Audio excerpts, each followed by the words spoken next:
नमो ताई जाते बही तारी महा करी मंगल करियो महा ग्रंथ करण को काम जाते मिले समाज सब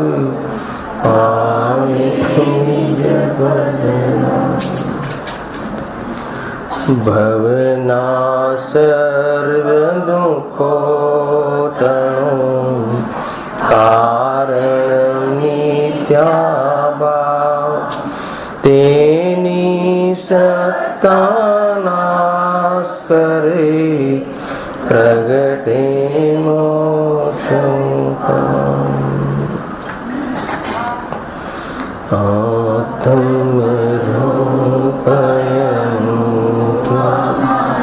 अद्भुतं यानखे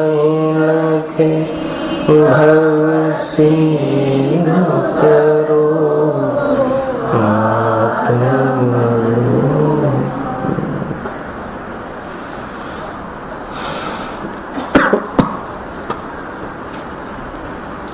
आज श्री मोक्ष मार्ग प्रकाशक ग्रंथ से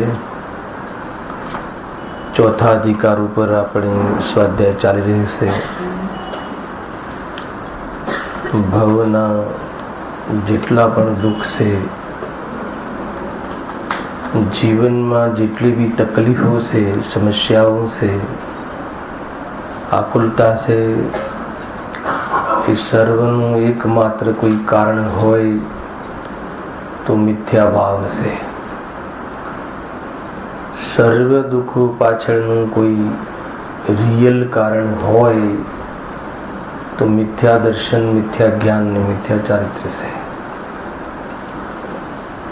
एमा मिथ्या दर्शनना स्वरूपનું વર્ણન અહીંયા ચાલી રહ્યું છે. જેટલું પણ વિષય થયો એના સાર રૂપે सामान्य 5 मिनिट चर्चा करी ने આગળના પ્રશ્નથી આપણે સ્વાધ્યાય પ્રારંભ કરીશું.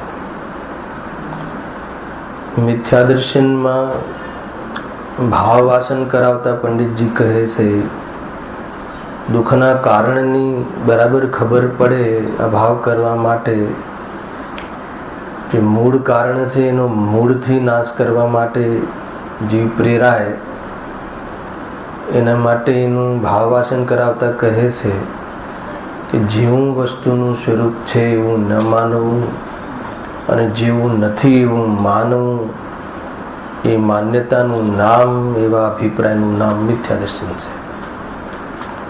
આમાં એક વાત સમજવા જેવી એ છે કે કોઈ પદાર્થ કે કોઈ પદાર્થનું સ્વરૂપ મિથ્યા સમ્યક નથી. कोई शरीर मिथ्या से अने आत्मा सम्यक से एवं नहीं कहलाय. एनु जे श्रद्धा से एनी जे प्रतीति से शरीर संबंधी जे मान्यता से आत्मा संबंधी जे आपणी मान्यता से ए मिथ्या सम्यक होई सके छे.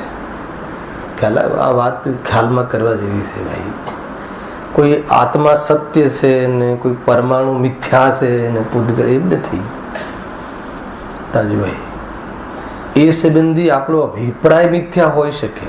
कोई वस्तु मिथ्या से कि कोई वस्तु सम्यक से वो भेद नहीं. बराबर એટલે કોઈ ડરવાની જરૂર નથી. એ વસ્તુ તો જેવી છે એવી જ છે. બરાબર છે.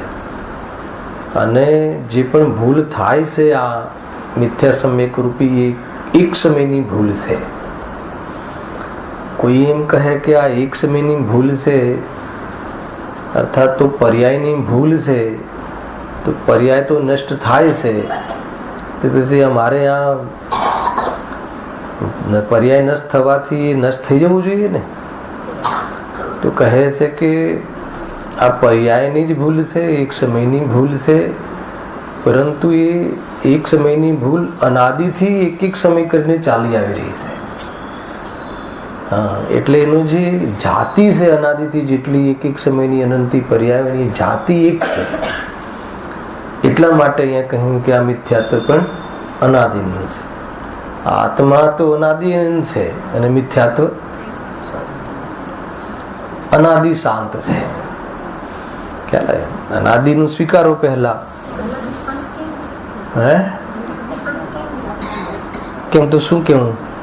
અનાદિ અનંત કહો. અનાદિ અનંત રાખવું છે. અનાદિનું છે પણ શાંત થઈ જાય છે ને, એટલા માટે અનાદિ શાંત કહે. અને સાદી શાંત કહેતા વિકલ્પ આવ્યો ને કે ભાઈ એક સમયનું કહો તો પછી અમારે જતું રહેવું જોઈએ ને. તો કે એક સમયનું છે એ ન્યાયથી એક સમયનું જ છે, પણ એવું એક સમયનું ક્યારથી છે? અનાદિનું. એમ એટલે અનાદિનું. થોડુંક લોજિકથી ન્યાયથી સમજવું જોઈએ. અનાદિનું હોય તો હોય ને, પણ અનંતકાલ રહેવા વાળું નથી. મારે તો શાંત પડી જશે આજ હવે નીકળી જવા વાળું છે. એવી થોડીક અંદરમાં હે ને ઉત્સાહ આવવો જોઈએ. એ છે. તો એવા મિથ્યાત્વની એક શબ્દમાં અગર વ્યાખ્યા કરવી હોય તો અતત્વ અર્થાત તો તત્વોનું, જીવાદી તત્વોનું, પદાર્થોનું અયથાર્થ શ્રદ્ધાનું. એક શબ્દમાં કહેવું હોય તો પદાર્થોના અયથાર્થ શ્રદ્ધાને મિથ્યા દર્શન કહે છે. જ્યાં અયથાર્થ શ્રદ્ધાને મિથ્યા દર્શન કહ્યું ત્યાં શ્રોતાએ પ્રશ્ન મૂક્યો કે કેવલ જ્ઞાન સિવાય પદાર્થો યથાર્થ ભાસતા નથી. કેવલ જ્ઞાનમાં જ સર્વ પદાર્થો યથાર્થ જણાય છે અને અમારે કેવલ જ્ઞાન તો છે નહીં, તો અમારે મિથ્યા દર્શનનો ભાવ કઈ રીતે કરવો? પ્રશ્ન હતો ને. આ પ્રશ્નના જવાબમાં વાત ચાલી રહી છે. 2-5 મિનિટ એના સાર રૂપ આપણે ચર્ચા કરી લઈશું. ગુરુદેવશ્રીએ મોક્ષમાર્ગ પ્રકાશના પ્રવચનોમાં એક જબરજસ્ત વ્યંગ કર્યો. આજે જ વાંચવામાં આવ્યું સવારે. ત્યાં એમ કહ્યું એમને આ પ્રશ્નના અંતર્ગત કે તારે વેપાર કરવો હોય એમાં તો કેવલ જ્ઞાન જોઈએ એમ નથી કહેતો. એવું કહ્યું. એકદમ અબોધ હોય, પહેલી વાર કોઈ બિઝનેસ સ્ટાર્ટ કરતો હોય તો ક્યાંથી જાણકારી લેવી અને કોના શરણમાં જવું બધો ખ્યાલ રાખે છે હે ને. અને અહીંયા તું કેવલ જ્ઞાનની શરત મૂકે છે અને બાનું કાઢે છે. એવું જબરજસ્ત વ્યંગ કરે છે ને હે ને. પણ પંડિતજી પણ બરાબર જવાબ આપે છે કે જેટલું જોઈએ એટલું તારી પાસે છે. આગળ કહે છે ને એમ કેવલ જ્ઞાનની જરૂર આત્મદર્શન કરવા માટે નથી. સુખી થવા માટે કેવલ જ્ઞાનની જરૂર નથી. જે સુખી થઈ જાય છે એને વૃદ્ધિ રૂપે, ગિફ્ટ રૂપે કેવલ જ્ઞાન મળી જાય છે. પણ સુખી થવા માટે કોઈને કેવલ જ્ઞાનની જરૂર પડે એવી કોઈ ટર્મ્સ, એવી કોઈ કન્ડિશન નથી. ખ્યાલ આવે? બહુ જોરદાર વાત કહી. શાંતિ થઈ ગઈ, જરૂર નથી કેવલ જ્ઞાનની, એમ વાત છે. જો હવે એના ઉત્તરમાં આપણે સારરૂપ ખાલી ચર્ચા કરી લઈએ છે. એના ઉત્તર આપતા પંડિતજી સૌથી પહેલા એ કહ્યું કે જ્ઞાનાવરણ કર્મ અનુસાર જ્ઞાનની 3 પરિસ્થિતિઓ બને છે. સાંભળજો. 5 મિનિટમાં હું વિષય જ બતાવી દઉં છું. જરૂર નથી હમણાં હાલ શાસ્ત્રમાં જોવાની, પછી આપણે આગળ વાંચીએ છીએ. શું કહ્યું? જ્ઞાનાવરણ કર્મ અનુસાર 3 પ્રકારની પરિસ્થિતિ બને છે. કયા 3 પ્રકારની? એક તો કાં તો પદાર્થોને જાણે છે, કાં તો નથી જાણતો, કાં તો અન્યથા જાણે છે. આ 3 પરિસ્થિતિ છે. જ્ઞાનાવરણની કર્મના અનુસાર આ 3 પરિસ્થિતિઓ જીવની બને છે. જો એનો જ્ઞાનાવરણી કર્મનો ઉદય હોય તો શું થાય? તે સંબંધી પદાર્થોનું જાણવું ન થાય અથવા અન્યથા જાણવું થાય. એમાં તો જ્ઞાનાવરણી કર્મનો ઉદય, આવરણનો ઉદય અને આવરણનો ક્ષયક્ષમ થાય. જ્ઞાનાવરણ કર્મનો ક્ષયક્ષમ થાય તો જાણવું થાય. એટલે જ્ઞાનાવરણ કર્મ અનુસાર કોઈ પોઝિશનો બનતી હોય જ્ઞાનની, તો આ 3 પોઝિશનો બને છે. બરાબર? એમાં જે જાણવું થાય છે, તો જેનું જાણવું થાય છે એની પ્રતીતિ થાય છે. આટલું કહ્યું. જેનું જાણવું થાય છે, જે પદાર્થનું જાણવું થયું કે ભાઈ આ મંદિર છે, તો પછી પ્રતીતિ થાય છે, એટલે હા આ મંદિર છે એવી શ્રદ્ધા થાય છે. બરાબર છે. તો એ તો કે તારી વાત સત્ય છે એમ કહીને જ્ઞાન જોઈએ, પદાર્થોને આત્માની દ્રષ્ટિ કરવા માટે, સુખી થવા માટે પદાર્થોને જાણવા પડે, યથાર્થ જાણવા માટે, યથાર્થ શ્રદ્ધા કરવા માટે પદાર્થોને યથાર્થ જાણવા પડે. એ વાત તારી સાચી છે. પણ કેવલ જ્ઞાનમાં બે ભાવ આવે છે. એક તો સર્વ પદાર્થોને જાણવા પડે તો આત્મદર્શન થાય. પેલા બધાને જાણવા પડે ને, અને એના માટે કેવલ જ્ઞાન જોઈએ ને બધાને જાણવા માટે. તો એ કે બધાને જાણવાની જરૂર નથી એમ કહીને આખી ગાડી જે છે ને બી દિશામાં લઈ આવે છે. ખ્યાલ આવ્યો? અને કેવલ જ્ઞાન સિવાય પણ કેવલ જ્ઞાનીઓની વાણી દ્વારા જેટલી જાણકારી જોઈએ મળી જાય છે એ અલગ વાત છે. પણ અહીંયા સીધું એમને કહ્યું કે વિશ્વમાં જેટલા બી પદાર્થો છે એમાં પ્રયોજનભૂત ને અપ્રયોજનભૂતની અપેક્ષાએ એમને થોડીક અહીંયા જાણકારી આપી છે આગળ, અને એને જાણ્યા સિવાય આત્મકલ્યાણ નહીં થાય એ બધી વાતો કરવી છે. એટલે એ દિશામાં આખી આ ચર્ચા લઈ જાય છે. તો કહે છે કે ભલે હો, એ વાત તારી સાચી ભલે હો, પણ પરંતુ કહીને કહે છે કે જે અપ્રયોજનભૂત પદાર્થો છે, ખ્યાલ અપ્રયોજનભૂત એટલે શું? કે જેની જાણવાની આપણે જરૂર નથી આપણા કોઈ કાર્યમાં, એ સંબંધી તો બધું જ જાણે તો કાંઈ એને કોઈ સુધાર થઈ જતો નથી, અને સંબંધી ન જાણે અથવા અયથાર્થ જાણે, અન્યથા જાણે તો કાંઈ બગડતું નથી. જે અપ્રયોજનભૂત પદાર્થો, એમાં ઉદાહરણો બી ઘણા આપ્યા હતા કે આપણે માની લો કે આપણે ચરણાનું યોગના આધાર ઉપર આપણે અહિંસાનું પ્રયોજન છે જલ સેવન કરવામાં. સાંભળજો, આપણે જલનું સેવન કરીએ છીએ ને, પાણી પીએ છીએ આદિ, તો એમાં અહિંસા રૂપ આપણું એમાં નિર્મલ પાણી સેવન કરવાનું આપણું પ્રયોજન છે. તો એમાં આ અંછાણ અથવા ન ગાળેલું અળગણ પાણી જે કહેવાય છે એ પાણીમાં જીવ હોય છે એટલું જાણવું જરૂરી છે, પણ એમાં કેટલા જીવ છે એ જાણવું જરૂરી નથી. એક પાણીના ટીપામાં આટલા જીવ સંખ્યામાં હોય એ જાણવું જરૂરી નથી. અર્ઘણ પાણીના એક ટીપામાં પણ ઘણા જીવો હોય છે એટલે એ સેવન કરવા લાયક નથી, જ્યારે પ્રયોજનમાં આટલું જાણવું જરૂરી છે. એ રીતે દરેક બિઝનેસ આદિમાં પણ દરેક ફિલ્ડમાં સમજી લો.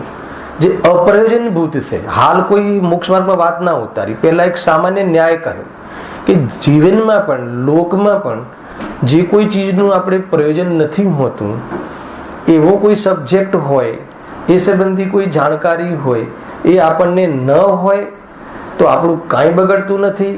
ખોટી જાણકારી હોય, આપણે જવું છે ક્યાં, સિદ્ધવરકુટ જવું છે માની લો, અને શિખરજીની ગાડી મોડી આવવાની છે કે વહેલી આવવાની છે ખબર ના હોય, આ ખોટી જાણકારી હોય. એને ટાઈમ નિર્ધારિત પર ટાઈમ આવવાની હોય, પણ આપણને એમ હોય કે 4 કલાક લેટ આવવાની છે, તો એનાથી આપણને શું ફરક પડે?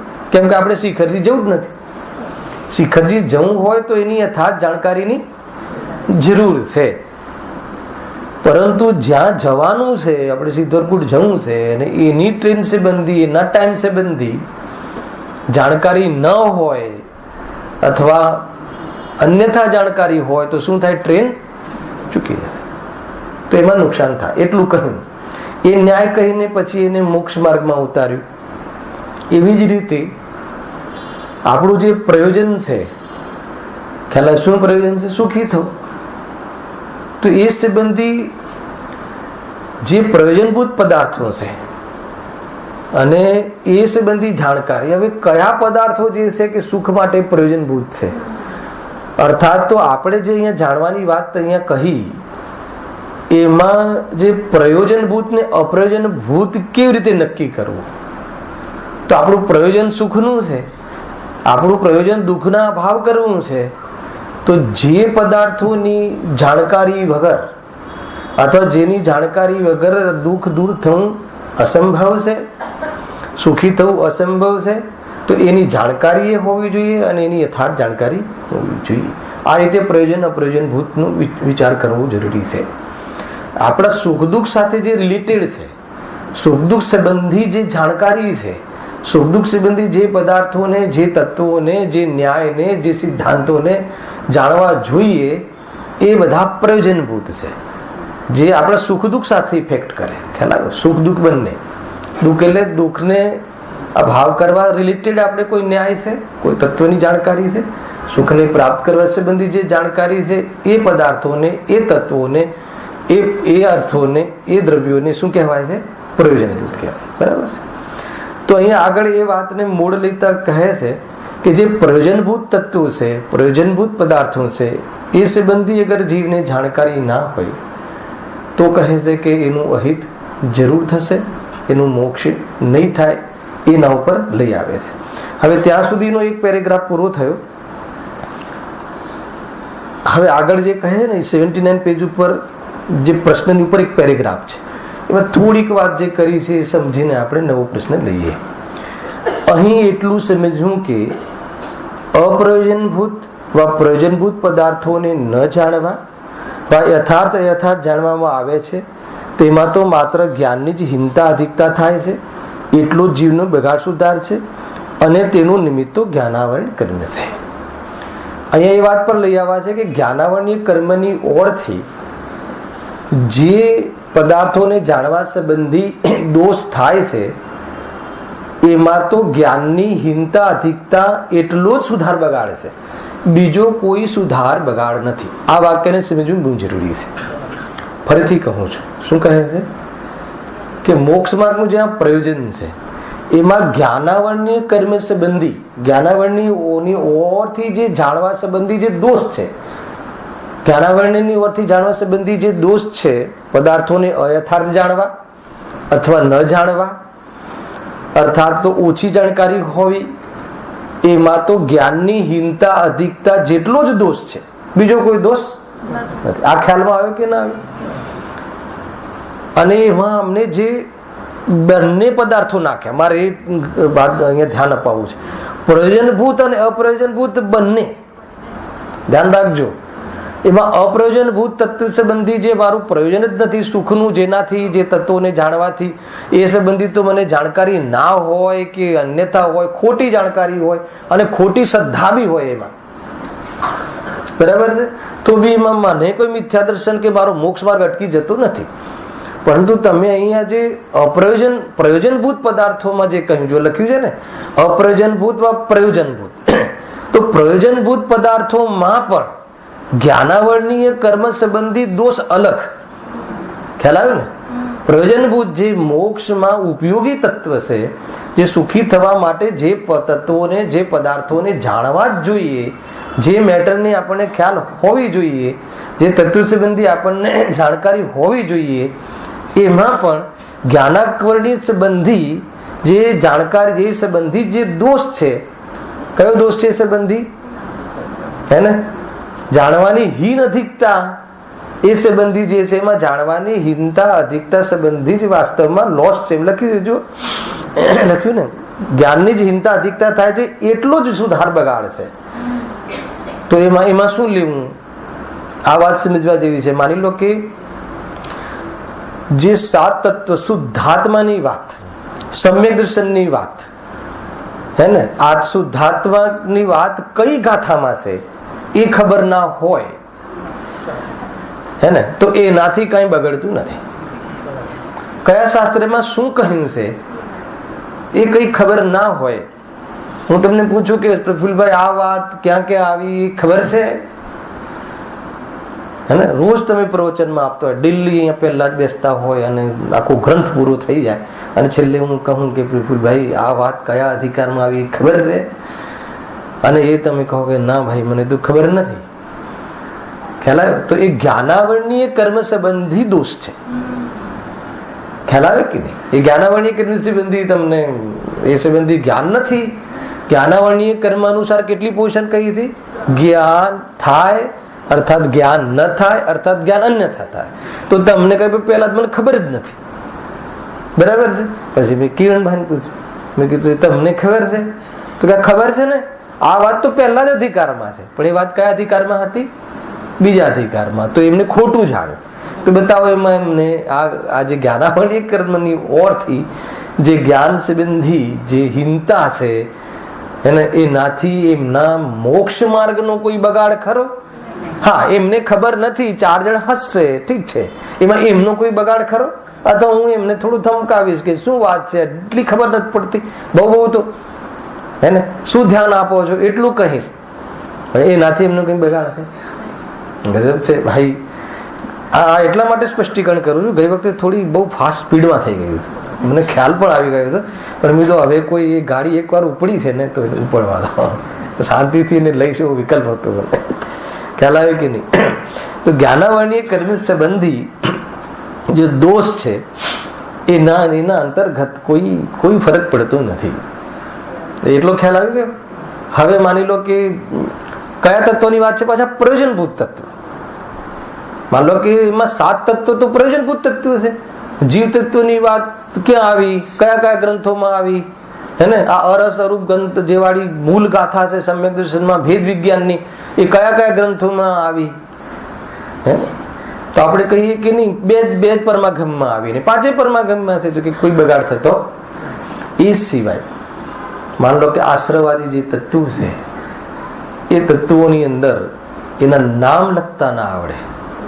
નોટ પેન આપી છે ને શનિવારના ક્લાસમાં, હવે લખો તો આશ્રવ લખતા ના આવડે, આશ્રવ બોલતા ના આવડે, હે ને, સુખ બોલતા ના આવડે, તો એનાથી એ લખતા ના આવડે, અર્થાત તો એ સંબંધી કેવી રીતે લખવું એની જાણકારી ના હોય, એને અભણ હોય. અભણ હોય એટલે અજ્ઞાન આવ્યું કે ના આવ્યું? ભાઈ મેં તો પહેલી ચોપડી નથી ભણ્યા તો અક્ષર જ્ઞાન તો છે જ નહીં. હવે અક્ષર જ્ઞાન કેમ નથી? તો અહીંયા કહે છે જ્ઞાનાવરણીય કર્મનો ઉદય છે એટલે એને આ સંબંધી નથી. હે ને, નથી ભણ્યો એટલે નથી, એ પછીની વાત. જયારે જ્ઞાનાવરણીય કર્મની ઓરથી ઘણા લોકો ભણ્યા છે તો બી નથી ખબર. ઘણા લોકો આપણે બધા ઇંગ્લિશ ભણતા હોય એક સાથે, પણ મને સ્પેલિંગની ખબર હોય તમને ના હોય, ભણવા છતાં તો એમાં શું પછી સાહેબને દોષ આપશો? હે ને, નિમિત્ત તરીકે કોને દોષ આપશો? તો જ્ઞાનાવરણીય કર્મ, અને ઉપાદાન તરીકે પોતાની પર્યાયમાં યોગ્યતા નથી. આ બે વાત તો બરાબર ચાલે છે. અહીંયાના પ્રકરણ અનુસાર જયારે અહીંયા એમ કહ્યું કે જે પ્રયોજનભૂત પદાર્થો સંબંધી જ્ઞાનાવરણીય કર્મની ઓરથી જે દોષ છે, જાણકારી નથી, આશ્રમના કેટલા ભેદ અને એ ખબર નથી, અને એ કષાયના કેટલા ભેદ એ ખબર, આશ્રમ કહો કે કષાય કહો એક જ વાત છે, એ ખબર નથી, તો એનાથી મોક્ષ માર્ગમાં કાંઈ પણ ફરક પડતો નથી. પરંતુ આ આશ્રવ અર્થાત કષાય, અર્થાત કષાયની મનતા, અને કષાયની મનતાને શું કહે છે? પુણ્ય ભાવ. એ કોનો ભેદ છે? આશ્રવનો. આટલી ખબર ના હોય તો પણ કહે છે કે મોક્ષ માર્ગમાં એને કોઈ નુકસાન નથી. પણ આ પુણ્ય ભાવ, કષાયની મનતા, એ તો સુખનું કારણ છે. હે ને, એ તો સુખનું કારણ છે. આવું જાણતો હોય અને એવું માનતો હોય તો 3 કાળમાં એને મોક્ષનો પ્રારંભ નહીં થાય. કેટલો મોટો બગાડ થયો એ સમજમાં આવે છે? રાજુભાઈ, તમને હું આશ્રવ સંબંધી પ્રત્યય કેટલા, હે ને, તો 5 પ્રત્યય છે ને. આશ્રવ, મિથ્યાત્વ, અવિરતિ, પ્રમાદ, કષાયુગ, આશ્રવના 5 પ્રત્યય, 5 ભેદ, બરાબર એકદમ એના ભેદ પ્રભેદ, 25 કષાયો, અને એનું બધું એના કયા ગુણસ્થાનમાં બંધ વિચ્છિત્તિ થાય ને કયા ગુણસ્થાનમાં એને આટલો બંધ થાય ને બધી જ આમ બરાબર ખબર છે. ખ્યાલ આવે કે નહીં? પરંતુ એ દુઃખરૂપ છે કે સુખરૂપ છે, એ સંબંધી ભૂલ હોય, એ સંબંધી અયથાર્થ માન્યતા હોય તો કહે છે કે એનું બગાડ, જે બીજો બગાડ છે, એટલે એનો વાસ્તવમાં એ જ બગાડ છે. બીજો બગાડ લખ્યું. પહેલો બગાડ કયો? પહેલો એટલે કઈ પહેલો બીજો એમ નંબર નહીં. અહીંયા ચર્ચામાં પહેલો જ્ઞાનાવરણી કર્મની ઓરથી જે હીનતા અધિકતા કહી, પદાર્થોની જાણકારી, એ તો એમાં લખ્યું, તમે વાક્ય વાંચો, એટલો જ જીવનો બગાડ છે. એટલો જ એટલે ખાસ બગાડ નથી, કઈ બગાડ નથી. ખ્યાલ આવ્યો? જ્ઞાનાવરણીય કર્મના બંધથી ખ્યાલ આવ્યો કે જ્ઞાનાવરણીય કર્મ હોય ત્યાં સુધી કોઈ એને મોક્ષ અટકી જાય છે એમ નથી. મોક્ષનો પ્રારંભ અટકી જાય છે એમ નથી. ખ્યાલ આવ્યો? ભાવ મોક્ષ રૂપ જે જ્ઞાનાવરણીય કર્મનો અભાવ થતા પહેલા સંપૂર્ણ સુખ પ્રગટ થઈ જાય છે. આપણે ઘણી વાર આ જોઈ ચૂક્યા છીએ, બરાબર છે? એટલે કોઈ એમાં પ્રોબ્લેમ આવતો નથી. કુલ મળીને અહીંયા શું કહ્યું કે જેને જ્ઞાનની કન્ડિશન મૂકી હતી ને, શું કન્ડિશન મૂકી હતી કે કેવલ જ્ઞાન જોઈએ, તો કે નહીં, એના જવાબમાં કે કેવલ જ્ઞાનની જરૂર નથી. પ્રયોજનભૂત પદાર્થો પર લઈ આવ્યા અને કહ્યું કે આટલા જ તત્વોને જાણવું જરૂરી છે. હજુ એ પ્રોબ્લેમ સોલ્વ ના થયો. હજુ અહીંયા નીચે એક પ્રશ્ન ઓર મૂક્યો. હવે ડાયરેક્ટ ત્યાં જઈએ. જુઓ પ્રશ્ન: જેવું જાણે તેવું શ્રદ્ધાન કરે માટે અમને તો જ્ઞાનાવરણના અનુસાર જ શ્રદ્ધાન ભાસે છે, પણ અહીં દર્શનમોનું વિશેષ નિમિત્ત કહ્યું તે કેવી રીતે ભાસે છે? આગળ બે પ્રકારે દોષ બતાવ્યા ને, કે તમે તત્વની જાણકારી ઓછી હોય, પ્રયોજનભૂત તત્વોની જાણકારી મતલબ એના નામ ના આવડતા હોય, એના કોઈ પદ બોલતા ના આવડતા હોય, એની પરિભાષાઓ સ્મરણમાં ના રહેતી હોય, તો એ બધું શું છે? એ જ્ઞાનાવરણીય કર્મ સંબંધી જે વાસ્તવમાં દોષ છે, એમાં જ્ઞાનની જે હીનતા છે. જ્ઞાનાવરણીય કર્મ સંબંધી જે દોષ છે એમાં જ્ઞાનની હીનતા છે, જ્ઞાનની વિપરીતતા નથી. શું કહ્યું? અને જ્ઞાન એ જાણકારી સંબંધી જે વિપરીતતા છે એ દર્શન મોહના અનુસાર છે. એ દર્શન મોહની કર્મનો દોષ છે. અને જાણકારી પૂરી ના હોવી એ જ્ઞાનાવરણીય કર્મની ઓરનો દોષ છે. અને જેટલી જાણકારી હોય એ સંબંધી વિપરીતતા હોવી પ્રયોજનભૂત તત્વમાં, ખ્યાલ આવે ને, એ દર્શન મોહની સંબંધી દોષ છે. અને મોક્ષ માર્ગના પ્રકરણમાં તો જે પ્રયોજનભૂત તત્વ સંબંધી વિશેષ ખુલાસા ના હોય, નામ આદિ ના આવડતા હોય, તો એનાથી કોઈ ફરક પડતો નથી. પણ એ સંબંધી જે ધારણા છે, એ સંબંધી જે અભિપ્રાય છે, માન્યતા છે, એ વિપરીત હોય તો કહે છે કે એને મોક્ષમાં પ્રવેશ જ નથી, એમ કહ્યું. ખ્યાલ આવે? આમાં જ્ઞાનને અને શ્રદ્ધાને બંનેને જુદા જુદા બતાવવા છે પહેલા તો. અને બધી જ ચર્ચા જ્ઞાનના માધ્યમથી જ થાય છે. બધી જ ચર્ચા તો જ્ઞાનની ઓરથી જાય છે. પુરુષાર્થ તો જ્ઞાનને કહેવાનું આવે છે. જ્ઞાન ચોખ્ખું કરો, જ્ઞાન ચોખ્ખું કરો. પ્રશ્ન આવ્યો હતો ને શનિવારના ક્લાસમાં, જ્ઞાન ચોખ્ખું તો હોવું જોઈએ ને. જ્ઞાન ચોખ્ખું નથી કે ચોખ્ખું છે એ સંબંધી જ્ઞાનાવળીનો દોષ છે. પણ ચોખ્ખું થઈ ગયા પછી બી જે સમ્યક દર્શન નથી થતું, એમાં કયા કર્મનું નિમિત્ત પણ છે? એનું કારણ કોણ છે? ખ્યાલ આવે? અહીંયા એના પર લઈ જવું છે. જ્ઞાન ચોખ્ખું છે. જ્ઞાન ચોખ્ખું એટલે સ્પષ્ટ. જ્ઞાન સ્પષ્ટ છે ને આપણે બધાનું. દેહ અને આત્મા બે જુદા છે કે એક છે? જુદા. પાકી વાત છે ને? એ શું જ્ઞાન સ્પષ્ટ છે કે નહીં? જાણકારી સ્પષ્ટ છે? જ્ઞાન ચોખ્ખું છે કે નહીં? ચોખ્ખું છે. તો એ જાણકારી, અચ્છા, એમાં માની લો કે આ દેહ છે એ કયા મતલબ ઔદારિક કહેવાય કે વૈક્રિક કહેવાય કે એ સંબંધી તમને ખબર નથી, હે ને? એ ખબર નથી. પર છે એ પણ ખબર છે, પણ અભિપ્રાય પલટાયો નથી, તો કે કશું નથી. ત્યાં સુધી લઈ જવા છે આપણે, હે ને? કોઈ બીને પૂછે અહીંયા ગુરુદેવના શિષ્યને કે બીજી ને, કોઈ દિવસ એમ કે દેહ ને આત્મા બે એક છે, રાગથી ધર્મ થાય, કોઈ દિવસ કહે? કોઈ દિવસ એમ બતાવે? ન બતાવે. પણ અભિપ્રાય બદલાયો નથી. તો અભિપ્રાય બદલાવો એમાં જ્યારે જ્ઞાનાવરણીય કર્મનો એટલો ક્ષય તો આપણને બધાને પણ છે કે ભાઈ શુભ રાગ જે છે, પુણ્ય ભાવ છે, એનાથી તો પણ અંદરમાં પુણ્ય અને પુણ્યના ઉદયની જે મીઠાશ છે, ખ્યાલ આવ્યો કે નહીં? આપણને કોઈ વખાણ કરે પ્રફુલભાઈ તો ગમે કે ન ગમે? તો અતિન્દ્રિય આનંદ જેવો આનંદ આવે કે ન આવે? એવું થાય છે કે આત્માનો આનંદ લાગે કે ના લાગે? તમારી વિશેષતાઓ હું કહું કે નહીં, 8-8 કલાકનો અભ્યાસ છે, અમારા મિત્ર છે, અને ક્યારે પણ એવું બને નહીં કે હાજર ના હોય, એવું ના બને, તો તમને કેટલું સારું લાગે? ખ્યાલ આવે કે નહીં? તો બતાવો આ કયું તત્વ છે? ખ્યાલ આવે તો શું કહ્યું? અને એ સંબંધી આસવ તત્વ સંબંધી આ દુઃખરૂપ છે એટલું ન જાણ્યું તો સંસાર બરાબર નો બરાબર ચાલી રહ્યો છે. આટલું છે. ચર્ચાઓ આવશે. આ તો ખાલી સાત તત્વ સંબંધી ભૂલ આવશે ને, એમાં ભૂલ આવશે, એમાં ભૂલ નીકળી જશે. ખ્યાલ આવે કે નહીં? આ તે છે ભાઈ. સંસાર અને સંસારનું કારણ, મોક્ષ અને મોક્ષનો ઉપાય, બંનેનું રજૂઆત જ જુદી હોય, હેડિંગ જ જુદું હોય. વિચાર આવે સવારે, સંસારનો ઉપાય એમ નથી આવતો હેડિંગ. સંસાર અને સંસારનું કારણ બતાવીએ છીએ, સંસારના ઉપાય માટે નહીં.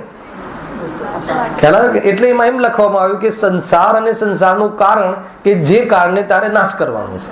અને મોક્ષના પ્રકરણમાં મોક્ષ અને મોક્ષનો ઉપાય. ખ્યાલ આવે ને? એને કારણથી વંચિત નથી રહેવાનું, એ કારણ બતાવીને તારે ઉપાય કરવાનો છે. ક્યાં એ લોકો જે આજે વિદ્વાનો હોય છે એ જયારે કથન લખતા હોય છે ત્યારે એના કઈ અર્થ નીકળતા હોય, એની મેસેજ હોય છે એમાં. એ મેસેજ આપણને પકડમાં આવવા જોઈએ. આગળ શું કહે છે? પ્રશ્ન: જેવું જાણે તેવું શ્રદ્ધાન કરે, દર્શન મોહિની વચ્ચે શું કામ લાવો છો? જેવું જાણ્યું એટલે શ્રદ્ધાન થઈ ગયું. હે ને? જાણ્યું, આ જાણ્યું કે આ દેહ છે મારાથી જુદો છે, એવું જાણ્યું એટલે શ્રદ્ધાન થઈ ગયું. તો જ્ઞાન જ કાર્યકારી છે ને. એમાં શ્રદ્ધાની બધી દર્શન મુનિએ કર્મનો તારે નાશ કરવો જોઈએ. અમને તો એવું કઈ ભાસતું નથી. અમને તો એમ લાગે કે જ્ઞાન થયું એટલે શ્રદ્ધા થઈ ગઈ. આવા ભ્રમમાં ઘણા લોકો રહે છે, એક બે નહીં. જાણકારી હોય એમને આત્માના વિશે જાણકારી, ઘણા શ્રોતા અને વક્તા બંનેમાં આ મહારોગ ચાલતો હોય છે. સર્વોપમ જ્ઞાન પર રજી જાય છે. જેનું ઉઘાડ જ્ઞાન હોય છે અને એની જાણકારી વિશેષ હોય છે તો એને એવો ભ્રમ થઈ જાય છે કે મને, અને અંદરમાં જરા પણ ઉપરથી આ મને ઘણી જાણકારી છે એવી એક સમયની પર્યાયથી પ્રીતિ કરી લે છે. જ્ઞાનના ઉઘાડરૂપ અલ્પ પર્યાયોનો બાદશાહ બનવા જાય છે કે તું તો જ્ઞાન સ્વાભાવિક છે. શું થશે આખિરકાર? ગેલ ઉપતા વાળું સાંજે આવવાનું છે. ખ્યાલ આવે કે નહીં? પક્ષપાત થયો ને, તમે વધારે જાણો છો, હું ઓછું જાણું છું. ભેદભાવ કર્યો તો રાગદ્વેષ થશે, ને રાગદ્વેષ થશે તો આકુરતા થશે. એના કરતા કે આ પણ જ્ઞાન સ્વાભાવિક પર્યાયમાં ભલે એને એકેન્દ્રિય જીવને હિંતા છે પણ જ્ઞાન સ્વાભાવિક છે, કેવલ જ્ઞાનનો અધિકારી છે, મોક્ષનો અધિકારી છે, ભાવિ તીર્થંકર છે. ગુરુદેવ કેટલું કહે, ભાવિ ભગવાન છે, ભાવિ સિદ્ધ છે, કેમ કે એના પોતમાં એના સ્વભાવમાં પૂરી શક્તિ પડી છે. જ્ઞાન સ્વભાવી છે. આ નામ જ્ઞાન સ્વભાવી. આપણે એક ઇન્દ્રિય છે, તું જ છે, કઈ ખબર પડતી નથી ને કાંઈ નહીં એ છે. પછી ધીરે રહીને કહે એનાથી વિરક્ત થવા માટે કે આવી પર્યાયમાં પણ તું અનંતવાર ગયો અને તું એને ત્રિકાલ સ્વભાવથી જોતો નથી, તો આવી પર્યાયમાં જવાની તૈયારી કરી રહ્યો. તો એ ડરીને કેવી ગતિથી, કેવી મતલબ કે સ્ટાઇલથી, શૈલીથી ઉપદેશ થતા હોય છે. બધી રીતે જ્ઞાની ધર્માત્માને ખ્યાલ નસ પકડે, એને ગુરુઓ આપણી નસ પકડે કે આ જીવ ક્યાં અટવાય છે. કેટલી કરુણા છે, કેટલી કરુણા કરીને શ્રી ગુરુ કહે છે.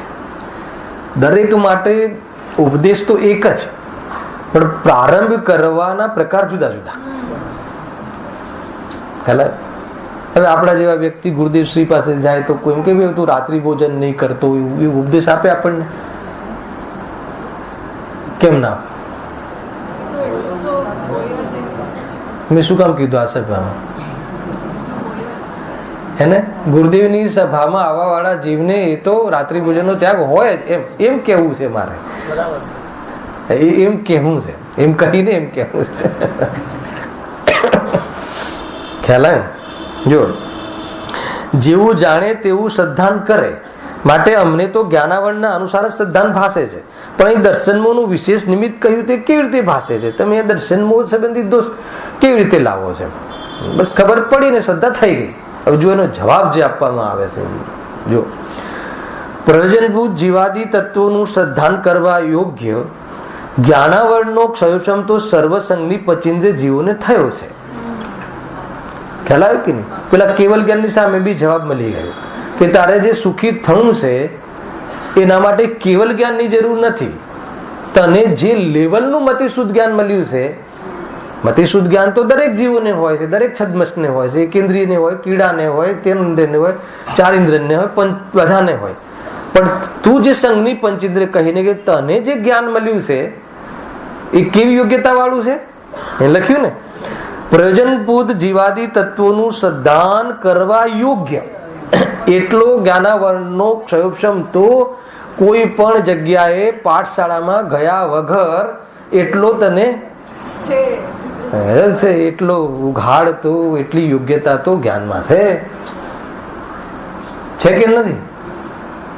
અને એ ના હોત તો લોકની અંદર બી સુખ દુઃખનો નિર્ણય કઈ રીતે કરે? આપણે લોકની અંદર બી તડકો બહુ લાગે તો ઝાડની નીચે જતા રહે, હું છાયડામાં, તડકામાં બહુ આકુરતા થાય છે, સહન નથી થતું તો છાયડામાં જતું રહું, એવી સેન્સ ખબર પડે છે કે નથી પડતી? રેડ સિગ્નલ હોય તો ગાડી ઊભી રાખવી ને ગ્રીન સિગ્નલ હોય તો જવા દેવી, ખબર પડે છે કે નથી પડતી? અને અગર જો એની મેન્ટેન ન કર્યું તો એક્સિડન્ટ થઈ જશે એવી ખબર પડે છે કે નથી પડતી? તો એ કહે છે, એ સંઘની પંચેન્દ્રિય કહે છે ને. અને એવો પણ વિવેક ના હોય તો કે છે સંઘની પંચેન્દ્રિયમાંથી એ ગયો. એ પણ સાથે કહેવું છે. જો પ્રયોજનભૂત જીવાદી તત્વોનું સદ્ધાન કરવા યોગ્ય જ્ઞાનાવરણનો ક્ષયક્ષમ તો સર્વસંગી પંચેન્દ્રિય જીવને થયો છે, એની વાત નથી. હવે જુઓ આગળ. પરંતુ દ્રવ્યલિંગી મુનિ 11 અંગ સુધી ભણે છે, આ પરંતુ એના પક્ષમાં છે. અને સંગી પંચેન્દ્રિય જીવોને આવો તો ઉઘાડ થયો છે. અને એમાં પણ એક લેવલના એવા જીવો પણ છે. કોણ? દ્રવ્યલિંગી મુનિરાજ, કે જેમને તથા ગ્રૈવેકના દેવો, બે પ્રકાર, બે જીવો લીધા. કયા? દેવગતિના નૈમિક ગ્રૈવેકના દેવો, અથવા દેવોને અવધિજ્ઞાન હોય જ છે, અવધિજ્ઞાન આદિ યુક્ત છે. તેમને જ્ઞાનાવરણનો ઘણો ક્ષમ હોવા છતાં પણ પ્રયોજનભૂત જીવાદી તત્વોનું સદ્ધાન હોતું નથી. હવે આ જ્ઞાનાવરણનો ઘણો ક્ષમમાં એમાં કેટલું લેવું? એક અવધિ જ્ઞાની લીધું, ખ્યાલ આવ્યો? અવધિ જ્ઞાની લીધો એટલે એને બી એનો જ્ઞાનનો ઉઘાડ જબરજસ્ત છે. નૈમિક ગ્રૈવેક વાળો જીવ લીધો છે, દ્રવ્યલિંગીના ફળમાં જે સ્વર્ગમાં જાય છે એનું. અનેક દ્રવ્યલિંગી જે મુનિ છે સ્વયં લીધા કે એનું અંગ, એનું જ્ઞાન કેટલું છે? 11 અંગનો પાઠી છે. 11 અંગને 9 પૂર્વ. ઘણી વાર અહીંયા વાત આવે છે, ખ્યાલ આવ્યો? જે ભાવલિંગી સંત છે, આચાર્ય કુંકુન દેવ, અમરચંદ્ર દેવ, ઉમાસ્વામી, એમને કેટલું જ્ઞાન છે? એક અંગ. એક અંગનું પણ નથી. 5 પરમાગમ લખવા વાળા આચાર્ય કુંકુન દેવને એક અંગનું પણ જ્ઞાન નથી. એમ કહીને કાંઈ એમને નીચા દેખાડવાની વાત નથી. એ તો 11 અંગમાં તો શું બાકી રહ્યું એ બતાવું છું. જેને 11 અંગનું જ્ઞાન છે, એક અંગનું જ્ઞાન નથી, એને એટલા જ્ઞાનમાં પણ 5 પરમાગમ આવી જતા હોય તો 11 અંગના જ્ઞાનમાં શું બાકી રહે? હેલો. છતાં પણ અહીંયા કહે છે કે શ્રદ્ધા નથી, એ લખ્યું ને, હોવા છતાં પણ પ્રયોજનભૂત તત્વનું જ્ઞાન આચાર્ય કુંકુદેવ કરતા બી જ્ઞાનાવરણીય કર્મની ઓરથી આ દ્રવ્યલિંગી સંતને વધારે કે ઓછું છે? તાકાત હા કહેવાની. ખ્યાલ? ના, અમારા કુંકુદેવ માટે આ તો કે કુંકુન અમારા માનવા, એ ભૂલ છે. જે વસ્તુ જેવી છે એવી માનવામાં શું પ્રોબ્લેમ છે? ખ્યાલ આવે કે નહીં? માન લો કે કર્ણાનું યોગ સંબંધી ભાઈ તમને વધારે ઉઘાડ હોય અને મારા કરતા વિશેષ હોય તો એમાં વધારે ઉઘાડ છે એ જાણવામાં ને એમ માનવામાં પ્રોબ્લેમ શું છે? અને હું પછી નાનો વિદ્વાન થઈ જાઉં ને મારા કરતા શ્રોતા હોશિયાર હોય તો કેવું લાગે? પછી કેવું લાગે? એટલે કહે છે કે તું વક્તા છે એ તારી ભૂલ છે. હું ગાયક છું, સામે બધા ગાયક છે. વર્તમાન પર્યાયમાં જ્ઞાનની જે ઉણપ છે, ઉણપનો ભાવ ગાયકના આશ્રયથી થાય છે. એવી દ્રષ્ટિ વગર કરવામાં આવેલા કથન હેલા કે નહીં, એવા પ્રયોજન વગર સમજવા બેસવું એ પણ શું છે? એ ઉદ્દેશ જ ના હોય તો એને શું મજા આવે? ઘણી બધી વાતો છે. અહીંયા શું કહે છે? હા, ક્ષયોક્ષમ થોડું હોવા છતાં આગળ ફરી તેમને જ્ઞાનાવરણનો ઘણો ક્ષયોક્ષમ હોવા છતાં પણ પ્રયોજનભૂત જીવાદી તત્વોનું શ્રદ્ધાન હોતું નથી. તથા અને અહીંયા કુનકુન દેવને નહીં, તિર્યંચ વાળા જીવને મૂક્યું છે. તિર્યંચ આદિકને જ્ઞાનાવરણનો ક્ષયોક્ષમ થોડું હોવા છતાં પ્રયોજનભૂત જીવાદી તત્વોનું શ્રદ્ધાન હોય છે, માટે સમજાય છે કે જ્ઞાનાવરણ કર્મના ક્ષયોક્ષમ અનુસાર શ્રદ્ધાન નથી. કેમ કે શ્રદ્ધાન કરવું એ અલગ વિષય છે. કે નહીં, જાણે છે પણ માનતો નથી, બે અલગ વાત થઈ ને. જાણવું અલગ ને માનવું અલગ. માનવું શ્રદ્ધામાં દોષ છે. માનવું શ્રદ્ધાનું કાર્ય છે, ઉલટું માનવું એ દર્શન મોહ કર્મનો રોલ છે, અને સમ્યક માનવું એ દર્શન મોહ કર્મના અભાવનું. ખ્યાલ આવે કે આપણે જાણીએ છીએ પણ શું છે, માનતા નથી. તો માનવા માટે શું કરવું? માનવા માટે કરવું શું? પ્રશ્ન તો આ મેઇન તો આ છે ને, કે માનવા માટે માનવું. માન લો કે તમે જીવ છો, એ માનવા માટે મારે શું કરવું એમ તમે મને પૂછો, એને માનવું કે હું જીવ છું, બીજું શું કરવું? ખ્યાલ આવે કે નહીં? માનવામાં શાનો પુરુષાર્થ? સમ્યક દર્શનને શું કરવાનું હોય? માનવું. પણ માનવા માટે શું કરવું? તો કે માનવા માટે માનવું કે આ હું છું ને આ હું નથી. અને એ સંબંધી શંકા હોય તો આગમના માધ્યમથી જાણવું. કે અને એને એક બીજો પણ ઉપાય કહ્યો છે સામાન્ય જીવોને, કે એને માનવા માટે આ વાતને જ્ઞાનમાં જરૂર લેવી, પણ શ્રદ્ધા માટે લેવી.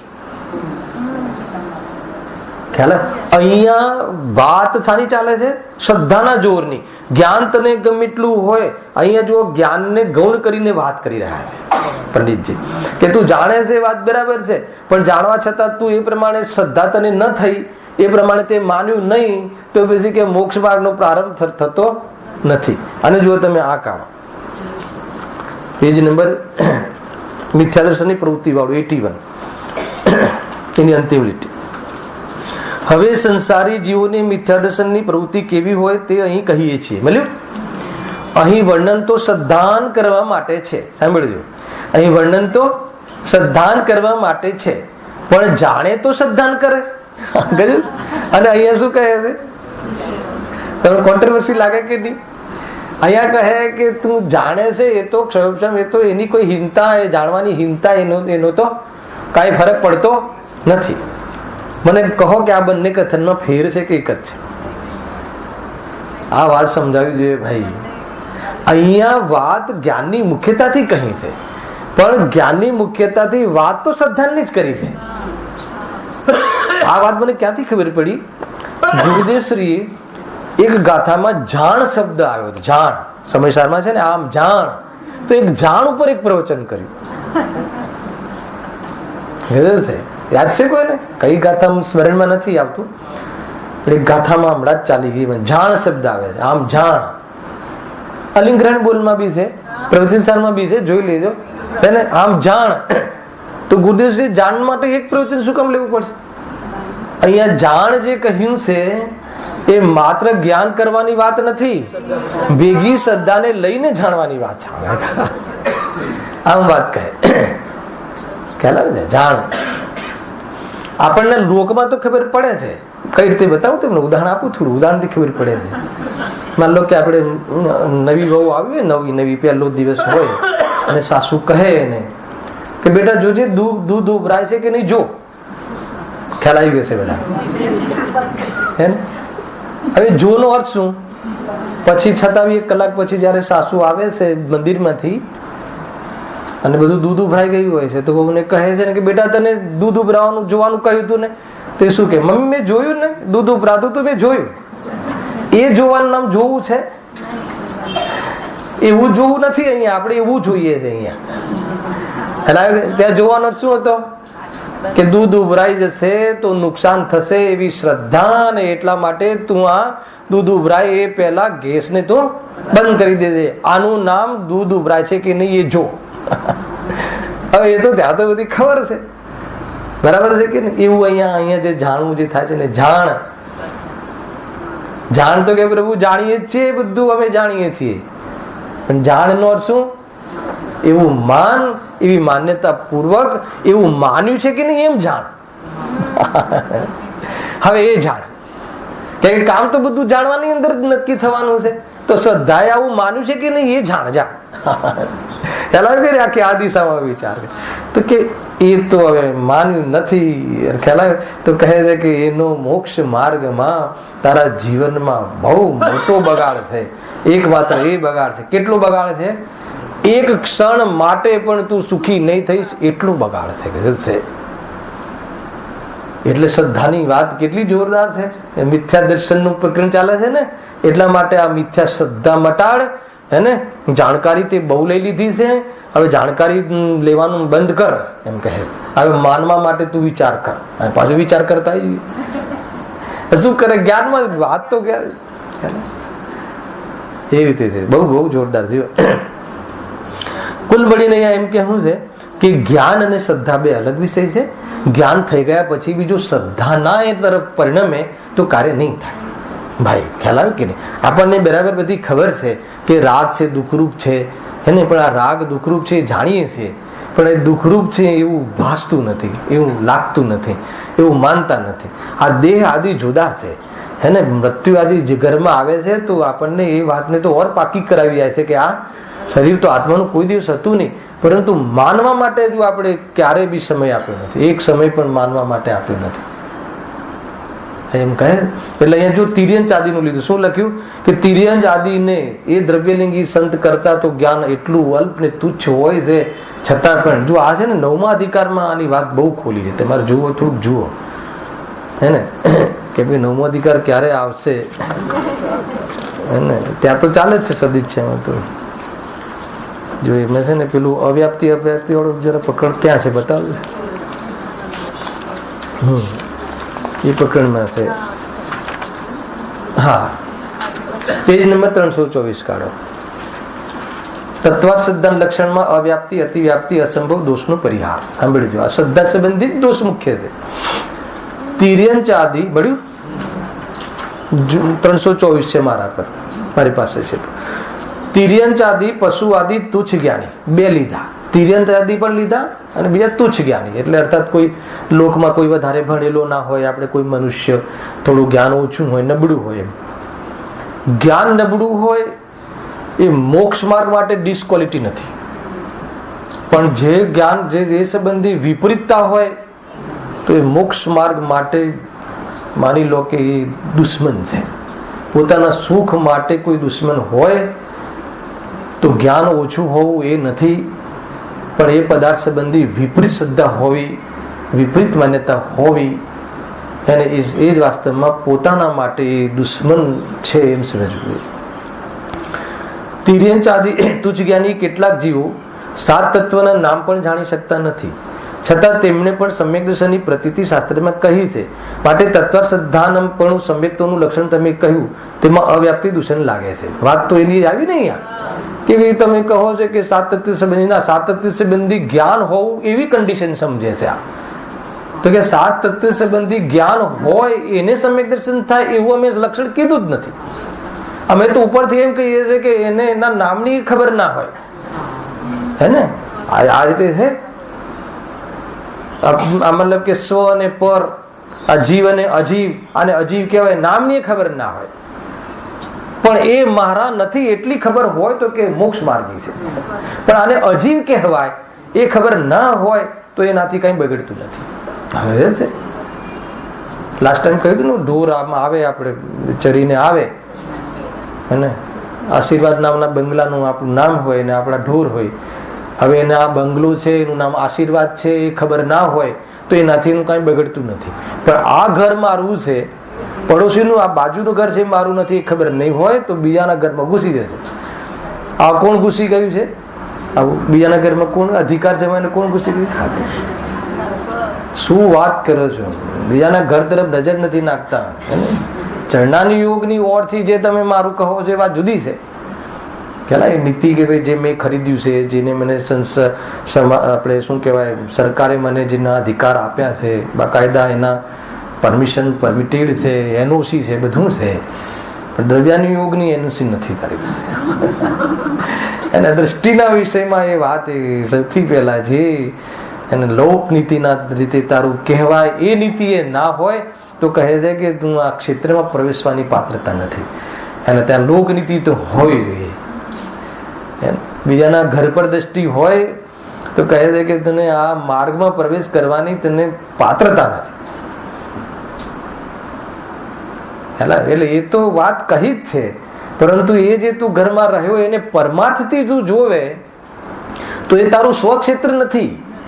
અગર એ દ્રષ્ટિ નહીં હોય, એ તને ખબર નહીં હોય, અને બાકી આ ઘર મારું કેવી રીતે કહેવાય ને અહીંયા એનું રજીસ્ટ્રેશન કરાવવું પડે ને આ ને આટલી ડ્યુટી ને આટલા ટકા ને એ બધું જાણે તો કાંઈ નથી. તારું મોક્ષ માર્ગમાં કોઈ પ્રયોજન નથી જાણકારી.